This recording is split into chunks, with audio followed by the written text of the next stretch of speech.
साधु चंपा, ये आवाज कहाँ से आ रही है? चलो इसी आवाज की तरफ बढ़ो। देखो ये आवाज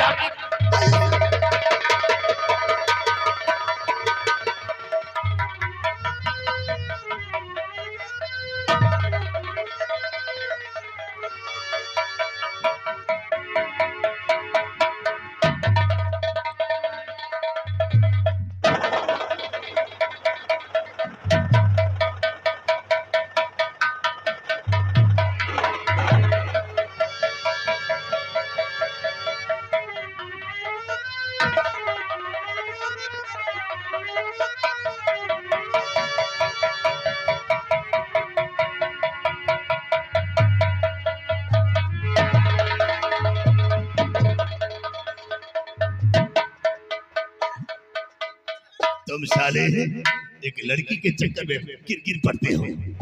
पकड़ इसे, जाना नहीं अब और भागने की कोशिश करती है। इसकी आज जवानी को हम नीलाम कर देंगे।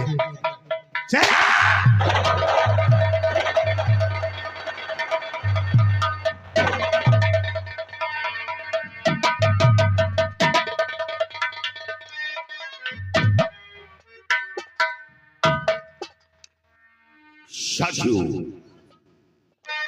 तो ये है। अरे लड़की तू कौन है, क्या है तेरो नाम? चिल्लाई जो इस तरह पिया बांतर म्यां।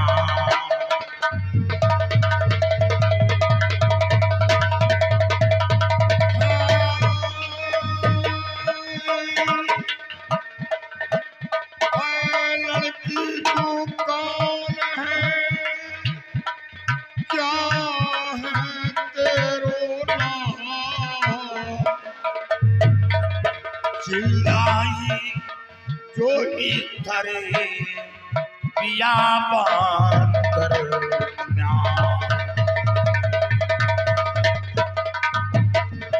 बताओ, एक बियाबान जंगल में तू कैसे आ गई और क्यों चिल्लाई? बताओ। हम जानना चाहते हैं सरदार जी कि मैं कहाँ की रहने वाली हूँ और मटी का खेड़ा ग्राम थे काजल मेरा नाम। क्या मटिया खेड़ा? भाई मेरा मनोज है कुंती माँ का नाम।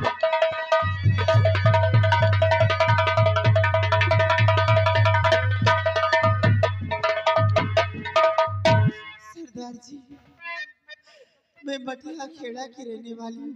ओ, मटिया खेड़ा की रहने वाली हूँ। मेरा नाम काजल है, मेरे भाई का नाम मनोज है, मेरी माँ का नाम कुंती है। घबराओ, मटिया खेड़ा मैं अच्छी तरह जानता। मटिया खेड़ा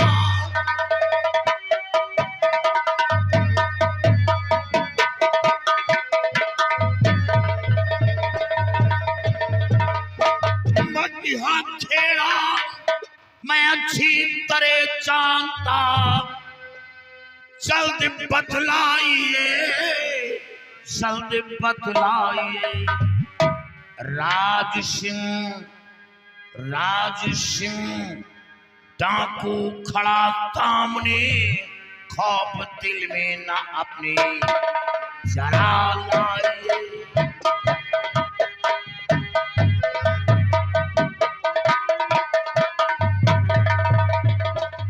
राज सिंह डाकू खड़ा सामने, खौफ दिल में ना अपने जरा लाइए।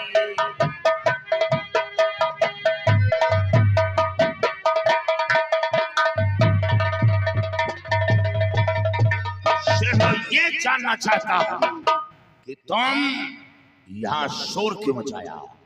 शोर मचाने का कारण क्या है? सरदार जी, लाभरपुर का जमींदार सरनाम सिंह क्या सरनाम सिंह? मुझको जबरन उठा करके लाया यहाँ, मार डंडा दिया माँ के सर पे मेरे भाई मनोज घर को भी घर पे लगे।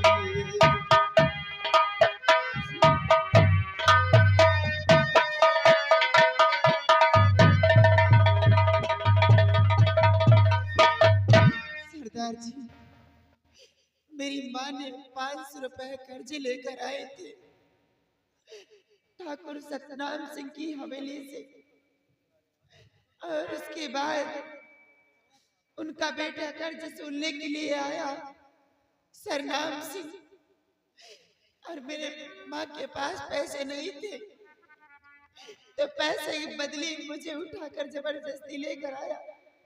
मेरी इज्जत से खेलना चाहता था। ये तो सही वक्त पे आप आ गए, नहीं मैं तो आज कहीं मुंह दिखाने के काबिल न रह जाता। काजल, तुम घबराओ नहीं। आपने बहुत बड़ा एहसान किया मुझे। तो जिसके कारण मैं डाकू बना आज हूँ, मेरा घर बार उसने है लिखवा लिया। मेरे रहते न चिंता जरा तुम करो, कुत्ते के मौत मारो प्रण है किया।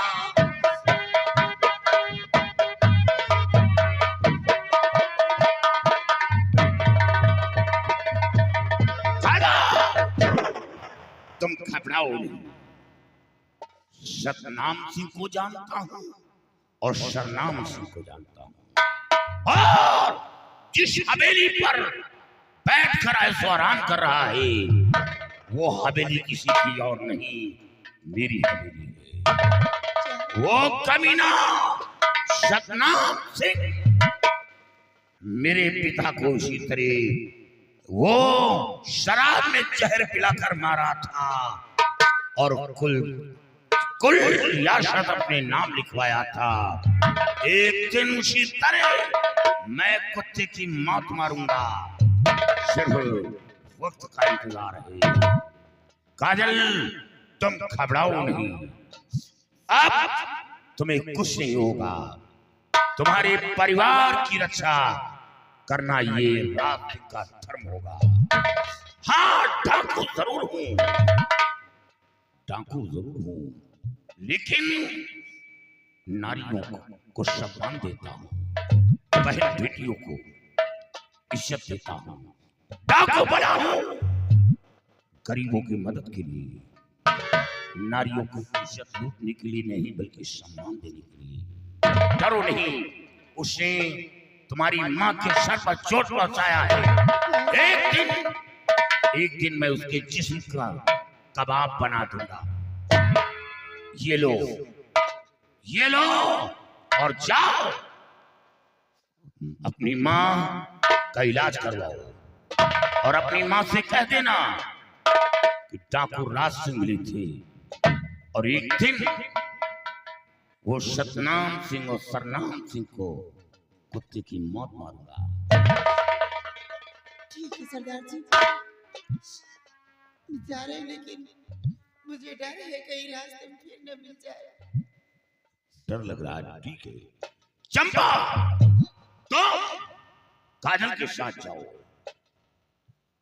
काजल के साथ जाओ और बीघड़ पार करा के बस्ती के अंदर नहीं जाना, बल्कि बस्ती के बाहर काजल की रक्षा करते हुए छोड़ कर आओ। अगर वो दरिंदा तुम्हें मिलता है तो फौरन शूट कर देना उसे। काजल, शायद तुम चंपा को नहीं जानती हो, ये हमारी सरदार की बेटी है। जब मैं भागकर बिगड़ आया था तो सरदार जी पुलिस के मुठभेड़ में मारी गई थी और जख्मी हालत में अपनी बेटी को मेरी गोद में देकर वो दुनिया से विदा हो गई। तभी से चंपा को मैं अपनी बेटी की तरह पालता हूँ और कभी किसी के अंदर ख्याल नहीं आता कि ये राशि की बेटी नहीं है। जाओ चंपा, तुम छोड़ कर आओ, जाओ कर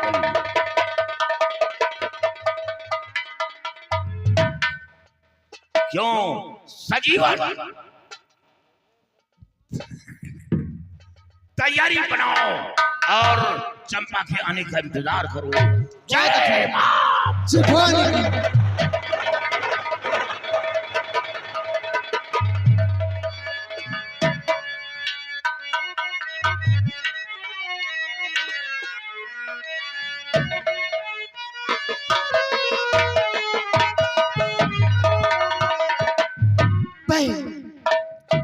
देखो सामने तुम्हारा गांव दिख रहा है, अब तुम यहाँ से जा सकती हो, कोई चीज की दिक्कत परेशानी नहीं है। ठीक है, मैं चले जाऊंगी, आप यहाँ से चले जाएं, यहाँ से किसी बात का डर नहीं। ठीक है, आप जाए बहन। और आपको बता रहे थे सरदार की बेटी है। लाभरपुर में तो कोई सरदार है नहीं, हमको लग रहा है बगल वाले गांव की रहने वाली है। लेकिन याद रखना, वक्त आए तो काजल भी आपके साथ आएगी।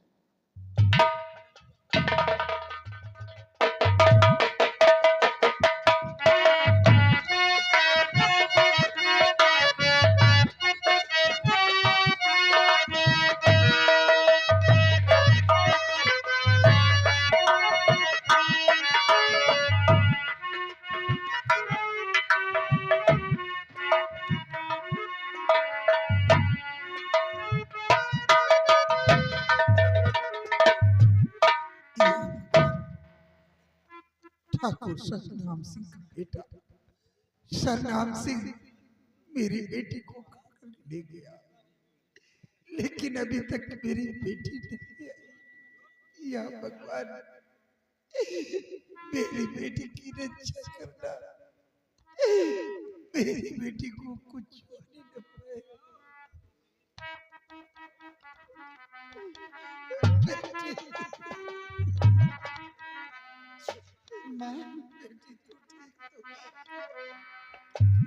चोट लग गया क्यों? और देख कर चोट को मैया, देख कर चोट को मैया, सबर दिल को नयाती है।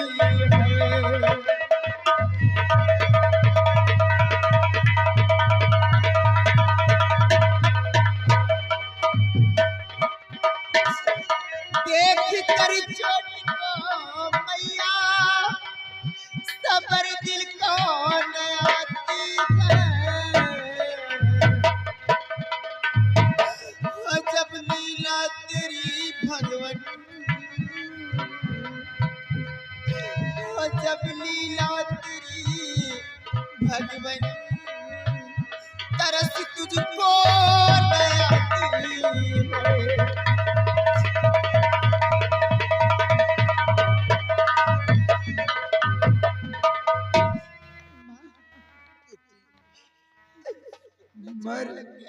मरू खाकर जहर बेटी, इसी में अब भलाई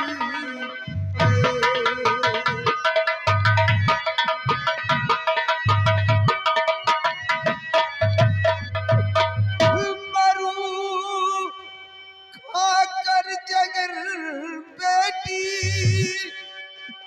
इसी में अब भलाई के लूट कर इज्जत को तेरी, ताकि पुल में लगाई।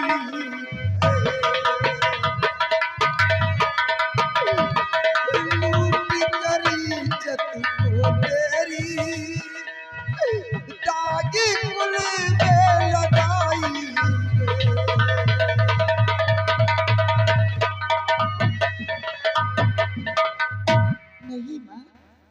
आप जैसा सोच रही हैं ऐसा कुछ भी नहीं माँ। वो ठाकुर सरनाम सिंह मुझे उठाकर ले गया बियावान जंगल की तरफ। मेरी इज्जत से खेलना चाहता था। उसी वक्त बहुत बड़ा डाकू का गिरोह आ गया माँ, और मेरी इज्जत को बचा ली। हाँ माँ, ऐसा कुछ भी नहीं हुआ। डाकू के जाल से कैसे बेटी बची, डाकू के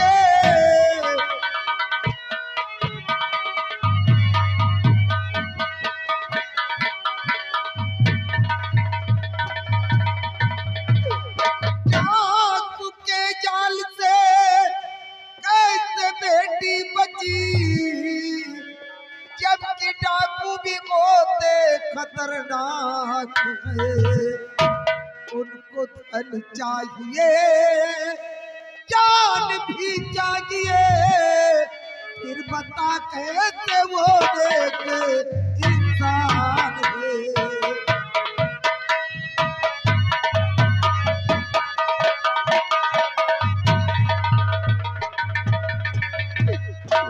उनको धन चाहिए, जान भी चाहिए, फिर बता कैसे होगे कि इंसान है।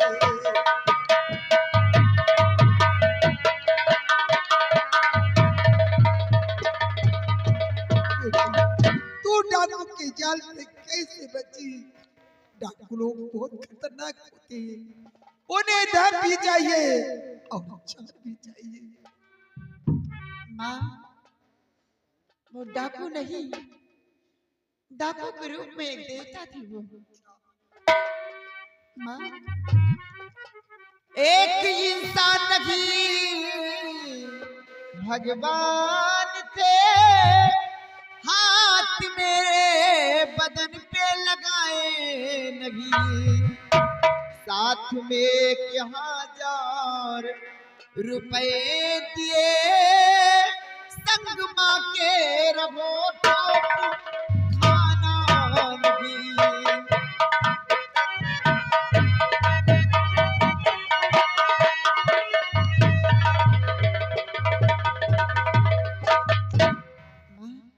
उनका नाम राज सिंह था, बहुत ही नेक इंसान थे वो। उन्होंने मेरी इज्जत बचाई, और मैंने जब बताया कि मेरी माँ के सर पे चोट लग गई, तो उन्होंने 1000 रुपए साथ में मुझे दिया और बोले कि जाओ अपनी माँ का इलाज कराओ, कोई भी तकलीफ हो तो मैं आप लोगों की मदद करूंगा। और ये जो सतनाम सिंह की हवेली है, जिसमें बाप और बेटे दोनों राज करते हैं, ये हवेली किसी और की नहीं है माँ। ये बता रहे थे, वो बता रहे थे कि ये हवेली मेरी है। मेरे पिताजी हैं थे, जिन्हें शराब पिला करके उसमें जहर मिला करके इन लोगों ने मार दिया उन्हें। हाँ माँ, उन्होंने बताया शायद आप जानती होगी उन लोगों। एमसी का बेटा।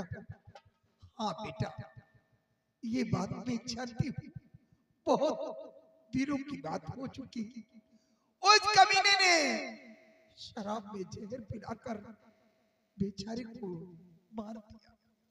लेकिन बेटी, इस बात को किसी से नहीं बताना, नहीं तेरी जान खतरे में पड़ जाएगी। और ऐसा करो, सबसे पहले मैं तुम्हारा इलाज कराती हूँ, 500 रुपए में इलाज सब कुछ हो जाएगा। और 500 रुपए हो सके तो आप जाए, मैं तो नहीं जाऊंगी क्योंकि बहुत ही कमीना इंसान है। 500 रुपए हो उसके वापस करवा दो। हेलो, इसी के साथ साथ आगे धर्मेंद्र ठेकेदार साहब जो कि शराब के रहने वाले हैं, ये 100 के नोट से 50 रुपए का पुरस्कार, और घर मालिक साहब 100 रुपए हमारे भैया की तरफ से, और 20 रुपए हमारे घर मालिक की तरफ से। धन्यवाद। दीपचंद भैया,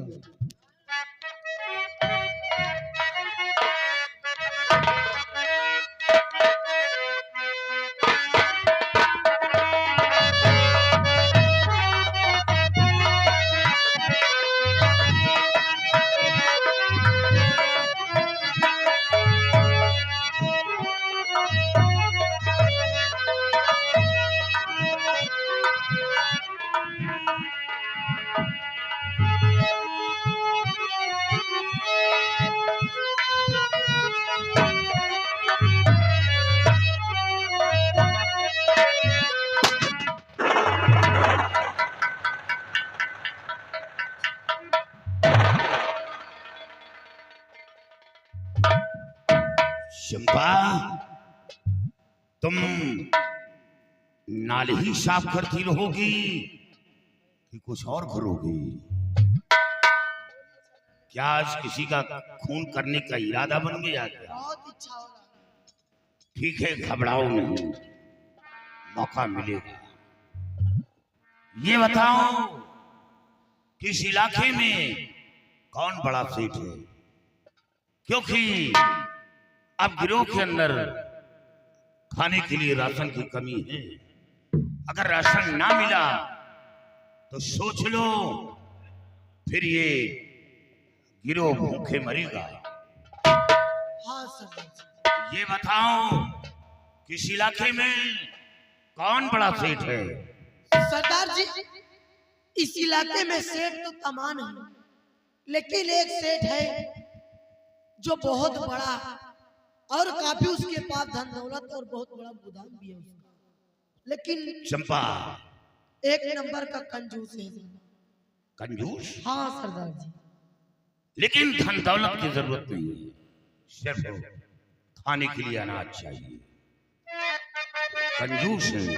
हाँ सरदार जी। क्या कंजूसी करता है? अरे सरदार जी, प्यार से मांगो तो कुछ देने वाला नहीं है। ओ, यानी प्यार से नहीं देगा? नहीं देगा। जब प्यार से नहीं देगा तो मार से देगा साला? बिल्कुल सरदार जी, मार से तो देगा ही, और नहीं देगा तो साले को गोली खाएगा। तो रात 12 बजे उसके घर पर चलो। रात 12।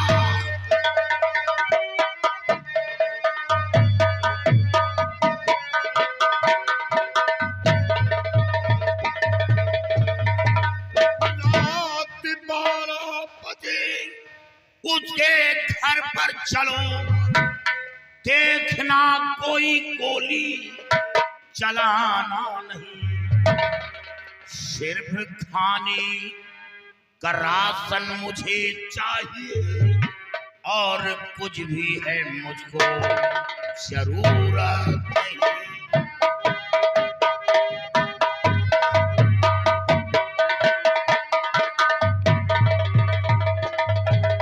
सिर्फ खाने का राशन मुझे चाहिए, और कुछ भी है मुझको जरूरत नहीं।